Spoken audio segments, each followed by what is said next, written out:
This podcast is brought to you by PLI, the Practicing Law Institute, committed to providing essential legal resources to the law school community. For more information, visit pli.edu/law school.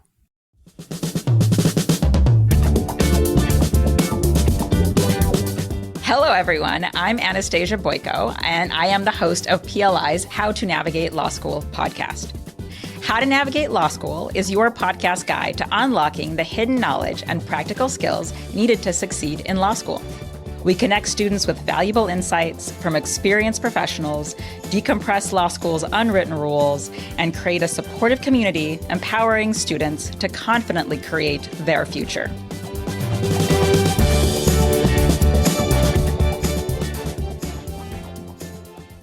Hello and welcome to PLI's How to Navigate Law School podcast. My name is Anastasia Boyko, and today I'm joined by my friend Jen Bluestein. Thanks for joining us, Jen. My pleasure. Thanks for having me. Jen, you are an icon in the professional development space for lawyers. And so why don't you start us off by sharing your career background with us? Sure. I'm not even sure where to begin, except I guess, start with law school. I went to law school a very long time ago, really because I had been doing work around training to prevent harassment, violence against women, and to encourage inclusion.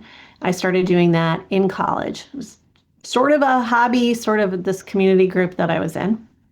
And then I was working in geriatric care management, so elder care, at kind of the corporate office after I graduated. And my work had kind of gotten around, and there was a guy who did programs at private schools and women's schools, like private high schools, things like that.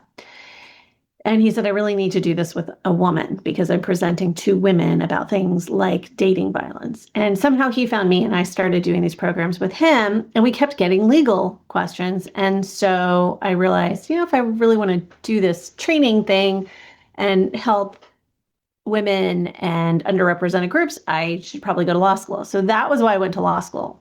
That will become important later, because I ended up going to law school with that in mind. And I also did some work in our legal clinic. I went to Northwestern Law School. That's what brought me to Chicago, where I still live all these years later. And I was an employment lawyer at a large firm because I sort of got fed into that OCI interview with a big firm from a large law school. It didn't really seem like there were other opportunities for me, which is ironic because I think people think, oh, how do you get into these big firms? And that was just kind of the only opportunity that I really could find for myself. So I went to a large firm. I practiced litigation and employment law. I changed firms to be more focused on employment law. I ended up at Cybarth. And lo and behold, surprise, surprise, when I did do trainings, as part of my being an associate, I was told, well, that's all well and good, but that's really a hobby. You still have to meet your billable hours expectation. And here I thought that was a career path for me. So I knew I needed to do something a little bit different. But more importantly, I was lonely. So I'm a big extrovert, and I felt like being locked in a room writing legal briefs was my fate, and it was not a fate that made me happy or feel good about myself. I felt the same way. Yep. Leaving, right? We talked about that. Yeah. So I then had some pretty negative mentoring experiences. I had some positive ones also, to be fair.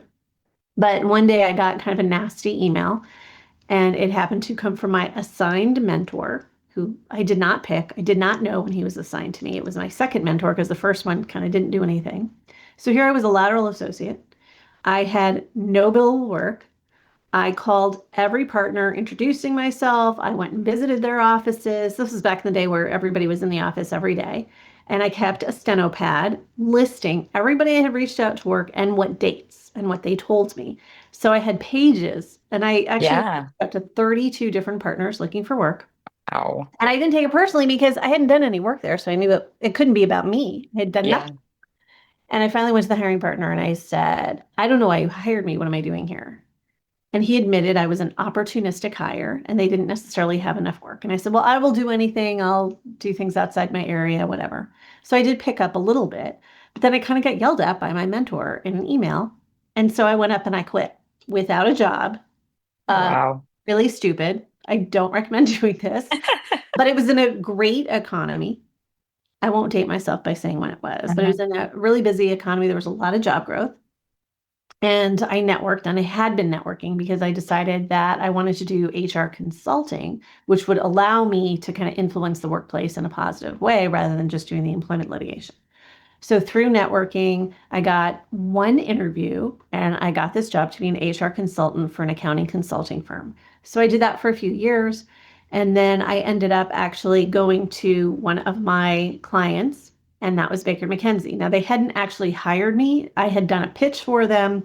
They said I got it. Then the budget was placed on hold. Then I heard about this job from 3 different people. And I got that job. That was over 20 years ago. And it was a newly created position, Director of Professional Development for the attorneys in the Chicago office of Baker McKenzie. So I did that for 5 years. Through networking and a headhunter, I got recruited to Greenberg Traurig, which needed a new firm-wide director of attorney professional development.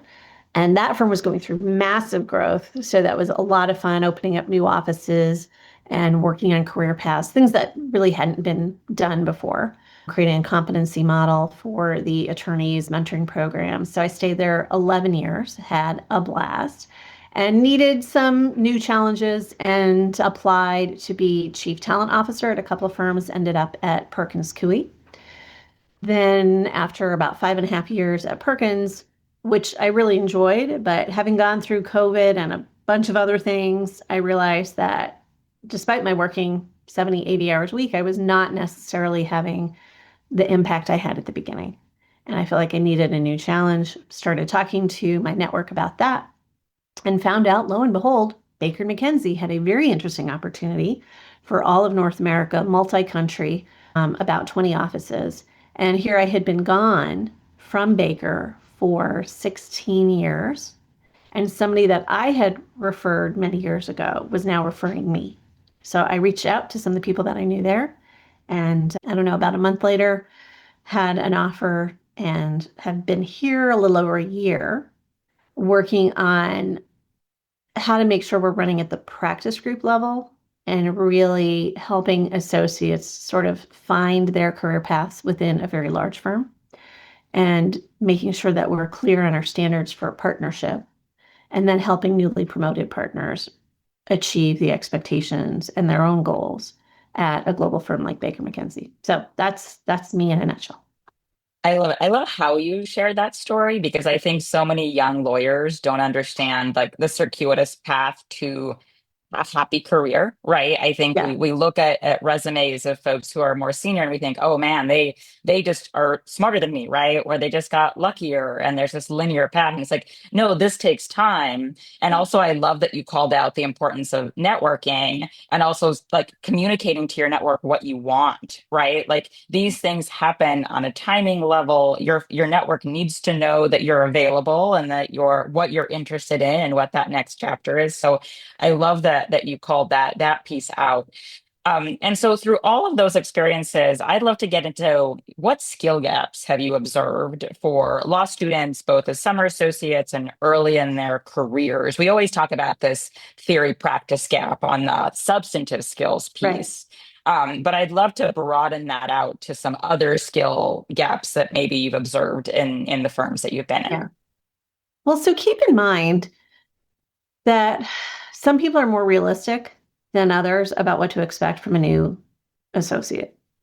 I think we all understand that you're coming out of law school with the analytical training, but not the practical experience.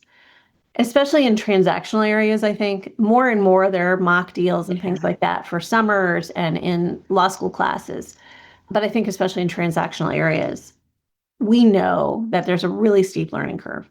The things that I think are skills gaps and they are skills, have to do, and I had it myself, have to do with the understanding of the very high level of functioning that is expected. And so the first skill, I would say, is sort of self-containment, being able to cope with pressure and not have it kind of bleed into the work. So being able to say, yeah, this is a really hard assignment. It's a really tight deadline.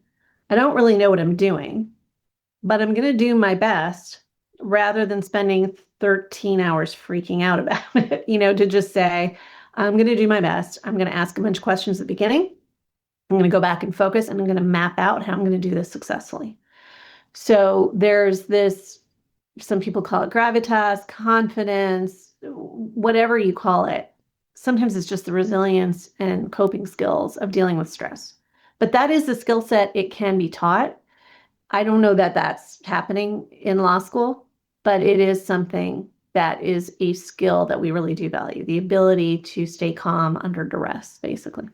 Yeah, I had mentioned that. I mean, it's interesting. When I was in law schools, I thought like we should teach an emotional regulation course as someone who comes from a psych background and a behavioral background. Like to me, it seemed obvious, right? Like we're going into these high pressure environments, and depending on your own history with stress and how you grew up, there are a lot of subconscious things that are happening in how you're reacting to a stressful situation. Right. And so I'm surprised that more law schools don't spend energy on that piece. And there are lots of, reasons why pedagogically, but it's such a fundamental piece to be successful in a high pressure environment.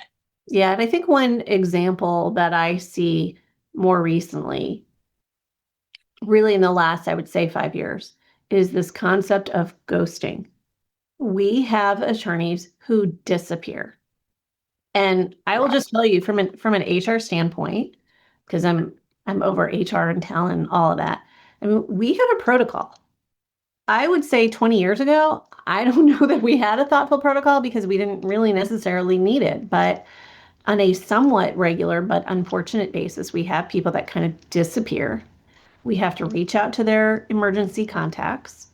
We have to then go, if the emergency contact can't reach them or we don't have an emergency contact, we actually reach out to police to do a wellness visit. And, the happier endings are when they find somebody at home watching TV who is just freaked out and basically turned off all their devices and has been non-responsive. And that has happened multiple times. And it's really unfortunate because generally those people cannot hack it.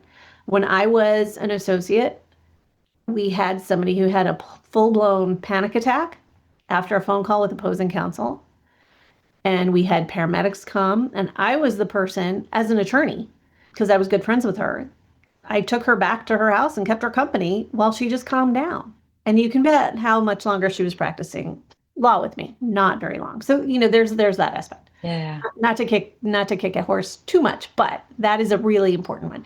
The other one is accepting feedback and not personalizing it and translating feedback into action. It's related to resilience because you have to be able to take criticism. But it is another area where, I will be honest with you, when I was a junior associate, I was petrified of being fired for not being good enough. And same. Yeah. I feel like now I get feedback from partners where they're like, I don't know what to do. I thought I was having a feedback conversation and the associate was arguing with me. Okay, if you're a junior associate and you're taking feedback, that is a gift. That is an investment. Unless you're being screamed at with an elevated voice and personal insults, you take that as the gift that it is, and you say, thank you. Let's talk about what I can do differently moving forward. Not arguing back saying, well, this wasn't explained to me. You didn't give me a sample document. So there's some of that there too. That also is a skill. Then the other one I think is being really organized, understanding how to use technology, whether it is using Word and style formatting, because a lot, or something else like using Microsoft To Do. I see a lot online. I see a lot of questions, how do you keep your emails? How do you organize your matters? There's so much automation that we can set up that if only we knew how. And a lot of it is out there, whether you're at a firm that has LinkedIn Learning or something else, or you have to go and watch YouTube videos on how to be more efficient through Outlook. I would say absolutely invest the time in doing it, because a lot of the newer lawyers have grown up with Google Docs at school. And so you don't necessarily know everything about Word. It's not the same. And investing in just understanding the software that you're using, there's a lot that our law firms offer that associates say, I don't have time. And they don't sign up because it's mostly voluntary. And I would argue you don't have time not to. So that's another skill that I think is hugely important. It's also great for AI, right? Like this is, to me, is such a great AI use case where before we'd have to search through random places and Google wasn't always an efficient search engine. But now with AI, I can ask some really practical how-to questions about how to use certain products. What are the benefits, right? Like what are some of the challenges, and organize myself through that tool where maybe some of the shyness, right, around asking others those questions isn't really present with a large language model that can help you get the information you need to be more prepared.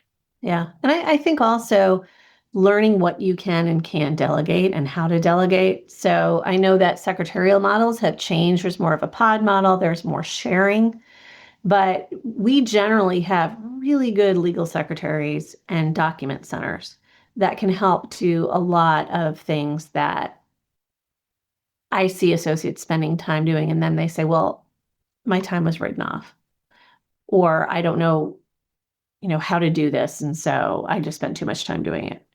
And then the final skill, and this is not something I think you learn in law school, so I'm not saying endeavor to do it now, but once you're a summer, once you're a first year, is timekeeping and describing your time entries with true value, thinking about, is my client going to read this and say, yeah, I'm furthering the goal of the client? Or is it just, further review of motion to dismiss? Like you can't just keep putting in the same time entry day after day because you couldn't get around to figuring out how you're going to outline the reply.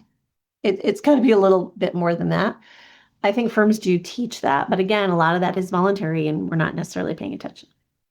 Yeah, I'd love to ask sort of a follow-up question. I grew up in firms that had a culture that pushed back on a couple of the things that you mentioned. So one was around timekeeping, where I did have a partner actually tell me that I needed to be more vague in my descriptions and keep those narratives that way. So I wonder how you think about, when you get guidance from senior mentors that might run counter to the intuitive client kind of mindset that some junior associates will pick up?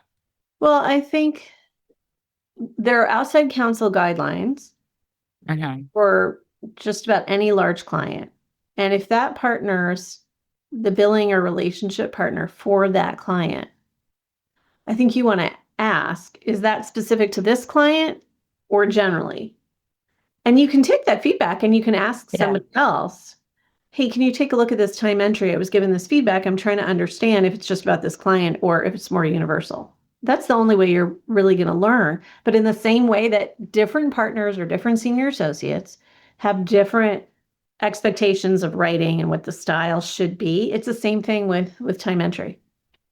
Yeah, and I think that's one thing that doesn't also get taught in law school is realizing that you're going to have a lot of stakeholder management, and each of those stakeholders is going to have potentially very different approaches to how they manage you, how they manage the client, Right. how they want work done, how they want correspondence drafted. And I just don't think that's something that's previewed as well as it should be in law school, where you might have a bunch of different bosses that want things a bunch of different ways. And part of the skill set that you're learning as a young lawyer is how to adapt to each of those personas and what they need. It's a great point. Absolutely. So let's talk about attitudes, right? We're talking about some professional skills, but you and I, when we chatted earlier, talked a little bit about attitudinal perspectives. And I loved your idea of this, like how to be a sponge, and any others you have as far as tips about how, like, what should your perspective or your orientation or framing be toward a lot of the work that you're taking on? Well, I think one of the things to keep in mind is, and the sponge analogy is about absorbing all learning that you can, because the learning curve is so great the first 2-3 years. And I always tell law students and first years, you will be amazed when you look back after you complete your first year, how much you've learned and how different you think about things. And that is something that whenever I talk to, I talk to new partners about this too. And they look back and I say, you need to remember that when you work with junior associates. And I tell partners that because it makes them better mentors and better supervisors. For the junior associates and for the law students, I think it's more about being really open to being vulnerable. And so that attitude is that you don't know everything. And it's always so funny. You start out, whether it's college or law school, you start out and you think you're so smart because you've always done well and you've always gotten good grades. And you realize there's always going to be somebody who's just a little bit smarter or who works a little bit harder. I mean, I remember I had a history exam, history of the Byzantine Empire in college. And I remember studying with my very good friend, Amy, and we were going through everything. And we were kind of guessing on what the questions would be and sort of regurgitating what our answers would be. And we would do this in, a classroom the week before finals. And I remember saying, he's not going to ask about that. That's not going to be on the test. There's so much there. I'm not going to invest my time in that. And she said, well, I am, because knowing him, he'll put it on the test. Well, guess what? It was on the final exam. She got the A plus. I got the A minus. That was a really good lesson for me about being really thorough and that there is somebody who's going to be smarter, but I gotta give it my best. And that goes back to the whole idea of the sponge too, right? Is the way to be the best sponge is to absorb absolutely everything you can, even if you're tired, even if it's the weekend, even if it's another rewrite, another review of what you're turning in. That's going to make you that reliable person, the go-to for anybody else who can delegate work to you. You also don't know when it's going to come in handy, right? I think like Right. having a really curious mind and a high appetite to learn will come in handy well down the road, right? There's something that you might learn early on in your career that will become very valuable at a point in time that's going to be time sensitive for you, but you did the work of learning about it earlier on, and so you get to use it later. And I like to remind law students that this is the best time to ask questions. And so, although I think there's a lot of insecurity and imposter syndrome early on in our careers where we're scared to look stupid and ask questions, it's actually the best time to ask questions because expectations of your knowledge base are low. Right. To your point of what do you expect of a brand new lawyer? Little, right? Other than this professional mindset and a really solid attitude. Substantively, you don't know a lot. And so it's a great time to figure out, how someone works, how an area comes together, where your piece of the assignment fits into something else, right? Like, and I think it also shows you as someone who's thoughtful about that versus someone who just call and response kind of task mastering. I think as a partner, you want a curious associate who wants to understand how pieces fit together. Yeah. And it's the low stakes time, right? It's the low stakes time to be able to ask it. Right. Are there other attitudes? I love that you gave the example of ghosting. I think that a lot has changed over the last couple of decades. I know for me, I would be terrified to ghost a partner or an associate when I was a young lawyer, but I think a lot has shifted in attitudes toward work and attitudes toward high pressure environments. Are there other phenomena that you're noticing with younger attorneys that you think that they should be cognizant of as they step into these roles? One thing, and it's not just younger attorneys, it's all of us, that as we rely more and more on email as our method of delivery, we're giving legal advice through email when it otherwise would have been a memo. And so that causes us to be less careful around quality control. And especially with editing features and AI, I mean, we all have typos, but that's the problem, right? Is we all have typos. And so somehow it's now okay. And I think normalizing a lack of quality is problematic. And I will be the first to admit I have had typos or, included something, and I say, here, attached is the PowerPoint or attached is the draft, and they're like, there's no draft, right?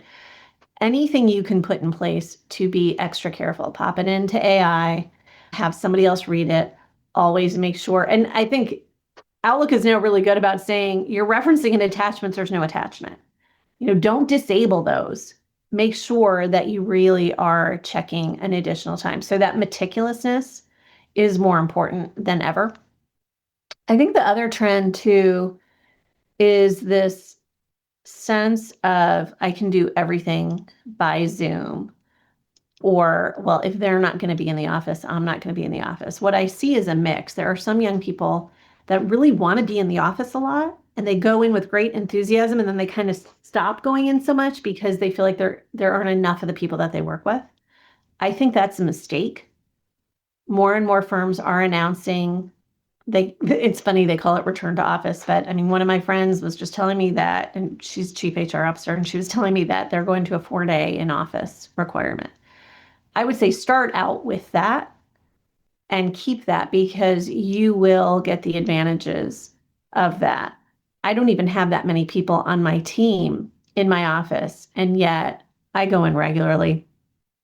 And that is something that I find benefit from those relationships. You get more work, you get more mentoring, the positive visibility that helps you later when it is time to get a raise, get promoted, be made partner, whatever it is, comes out of going to all of that. And then related to that also is, if you're not an extrovert, that's okay, but use the energy to go to the highly visible events. So I saw another thing that was posted, I think, on Reddit the other day, and they were like, do I have to go to the holiday party?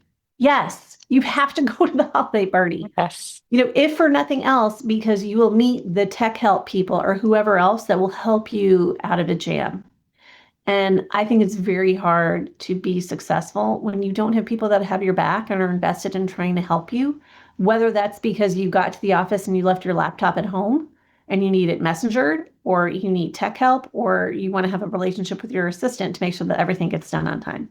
Whatever that looks like, it's worth the investment. Also, it's to me, it's like also a sense of community, which is what we're missing in a lot of our tech kind of based culture. You will feel better as a human who has some connection to your colleagues Right. in person, right? Like there's research around this. Yes. And just because you might think, well, my boss is not going to be there, so I'm not going to show up. I was like, right. But other people will be there, and you will feel more connected to the people who you work with, for the people who you do see there. And I love that you mentioned this more informal communication piece. I think one of the best things I learned as a young lawyer is the importance of how you communicate what, right? I had certain partners who taught me sometimes, depending on the sensitivity of what we're talking about, we should have a phone call about this, right? Or we should meet in person to discuss this. And I think we've lost a lot of that discernment about the mode of communication based on what we're talking about, precisely because it is easier to text it or to message it. And we forget, like, hey, we're lawyers. This is in writing now. There are other expectations when we put things in writing as lawyers. And so I think there's a piece of judgment that is better learned through the different modes of communication that we can have based on what we're going to put Right. in writing and how and why with our clients. Right. And getting feedback is always going to be more beneficial, more nuanced when you have a face-to-face conversation. So emailing somebody and asking for feedback, no. Email and say, when can I find you for 15 minutes to go over what I can improve upon? That's feedback. But emailing and, go look at the red line or go look at what was filed and submitted to the client. But you're not going to get much. You're not going to get much in email feedback. No. Yeah. So I'd love to get your ideas about, where can law students and young lawyers hone some of these skills? Like what are some good low stakes places that during law school and the beginning of your career that you can begin to practice some of these professional skills? I think being on law review is one way to do it. I think another way is to get involved in leading different organizations, whether it's Balsa or any other, I'm trying to think of what the different, I can't even think of what what the different law school organizations are, but there are so many different ones that you are either working with others, becoming a leader, giving direction to others, taking direction from others. I think that is an important way. I worked during law school. I don't necessarily recommend it for everybody, but I taught for Stanley Kaplan, the SAT review class for high school students. Nice. And I had a boss, and it was, I don't know, 6 hours a week. It was nothing, but it made me budget my time. It made me be more organized. I had to communicate. I had to get feedback about my teaching style and whatever. So I think those kinds of things, that's not for everybody. And I think most people, it's really hard to find a job like that where it's 6 hours a week. But those are the kinds of activities that I think can build different skills. And maybe you have to wait till you have the summer position. Maybe it's not something that you can do a lot of during the school year, but keep it in mind that it is a skill you want to develop. Yeah, and I'll also add clinics. If your law school offers clinical or experiential opportunities, those are great places. I'll also say pro bono. I did a lot of pro bono when I was a young associate because, like you're sort of at the mercy of the amount of billable work that exists. And so pro bono is a great place to begin to start learning how to interact with clients, with supervision, right? And many law firms dedicate a good amount of time toward that and will sometimes give you billable credit for your pro bono work. Yeah, absolutely. And I did do the law clinic. I worked in the law clinic. I think it was my third year of law school. Yeah.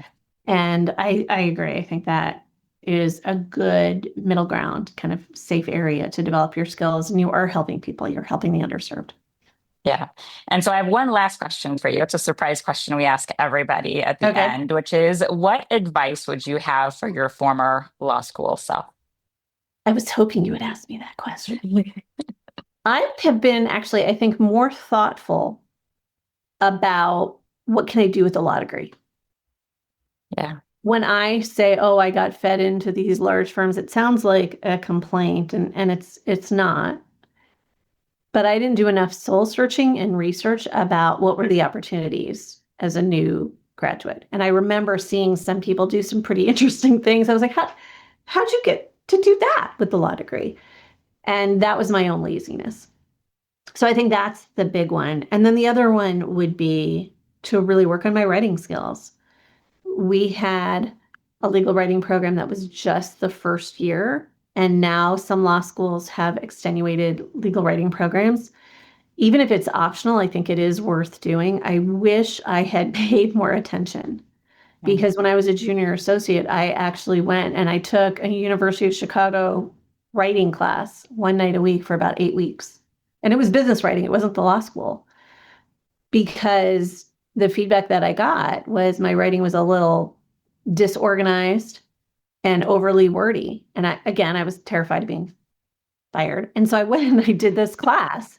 And, it's hard to do that as an associate, to take a night class, right? It was like 3 hours every Tuesday night. And then the feedback that I got was I was one of the most improved associates that year on my writing skills. So I would say learn what you can to develop your writing while you're in law school, but invest in really getting better, whatever time that is for you, whether it's as a junior associate, summer associate, or during the school year. I love it. Thank you so much for joining us. There's so many great wisdom gems here, and I know that our audience will be really grateful for it, but I am grateful for you taking the time and sharing all of your insights. Well, Anastasia, thanks for doing this, because I think it is of value to our law students, and hopefully it'll pay off. We'll see great lawyers in our junior classes coming up. So thank you. Yeah. Thank you. Take care. Thanks for listening to How to Navigate Law School, the podcast dedicated to guiding you through the hidden rules and practical skills essential for success in law school. For additional resources, visit PLI's Law School Hub at pli.edu/law school. Please note that the views and opinions expressed during this podcast represent those of the individuals being interviewed and not necessarily those of PLI.